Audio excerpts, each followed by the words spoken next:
छेपारो झैँ रङ फेर्दा चिने जस्तो लाग्यो, आफन्तले घर भेट्दा चिने जस्तो लाग्यो।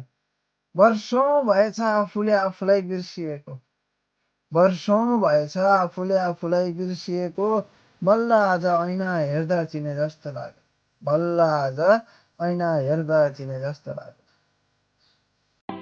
तिमी स्त्री हौ, तिमीलाई हर कोहीको प्यारो हुने हक छ।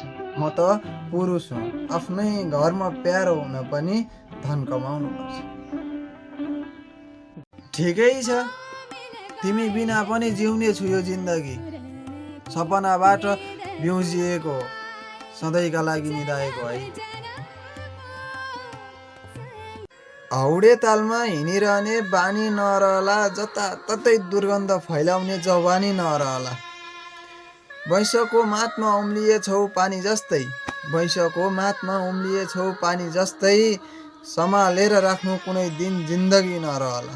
मेरी आमाको चोली टालेको देखिन्छ, आफू नखाई नखाई पालेको देखिन्छ। मेरी आमाको चोली टालेको देखिन्छ, आफू नखाई नखाई पालेको देखिन्छ।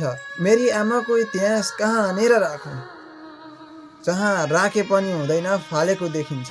मेरी आमाको इतिहास कहाँनिर राखौँ, जहाँ राखे पनि हुँदैन फालेको देखिन्छ। साउले लगाउँदा वचन कसैले देखेन, तिमी एकान्तमा रोएको कसैले देखेन। आमाको फाटेको चोली मात्र पर्यो सबको नजरमा, आमाको फाटेको चोली मात्र पर्यो सबको नजरमा, बिचरा बुवाको हत्केला फुटेको कसैले देखेन, बिचरा बुवाको हत्केला फुटेको कसैले देखेन। जिन्दगीको यात्रामा भिर भेटियो, खुसी खोज्दा खोज्दै पनि पिर भेटियो। सोचेको थिएँ म बाहेक कोही छैन उसको, सोचेको थिएँ म बाहेक कोही छैन उसको, तर आज उसकै आँखामा अर्कैको तस्बिर भेटियो।